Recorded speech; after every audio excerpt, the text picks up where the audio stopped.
বান্দরবানে বিশ্ব পর্যটন দিবস উপলক্ষে জেলা প্রশাসনের উদ্যোগে বিশেষ পরিষ্কার পরিচ্ছন্নতা অভিযান চালানো হয়। তবে অভিযানের আগে এক অস্বাভাবিক দৃশ্য সামাজিক যোগাযোগ মাধ্যমে আলোচনার জন্ম দেয়। ২৭ সেপ্টেম্বর সকালে হওয়া ঘটনাটির ভিডিওতে দেখা যায় জেলা প্রশাসনের কয়েকজন কর্মচারী পলিব্যাগ ভর্তি প্লাস্টিক বোতল ও ময়লা আবর্জনা ছিটিয়ে দেন।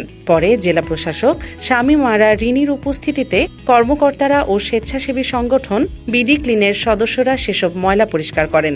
ভিডিওটি ফেসবুকে ভাইরাল হলে স্থানীয়দের মধ্যে ব্যাপক সমালোচনা শুরু হয়।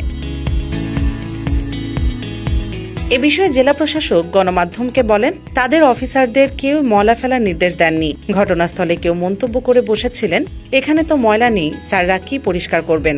তখন কয়েকজন কর্মচারী হাসতে হাসতে কিছু ময়লা ছিটিয়ে দেন। সেই দৃশ্যই ভিডিও করা হয়। তবে পরবর্তীতে কর্মকর্তারা দৌড়ে এসে কর্মচারীদের বাধা দেন, যা ভিডিওতে ধরা পড়েনি। জেলা প্রশাসক আরও জানান, ঘটনাটি তাদের জন্য মর্মাহত। প্রকৃতপক্ষে জায়গাটিতে তেমন ময়লা ছিল না। চারপাশে ছড়িয়ে থাকা বোতলের ছিপি ও মাটিতে পুঁতে রাখা পলিথিন সরানোর কাজই মূল উদ্দেশ্য ছিল। ভবিষ্যতে সেই স্থানকে ফুলের বাগানের রূপ দেওয়ার পরিকল্পনা রয়েছে।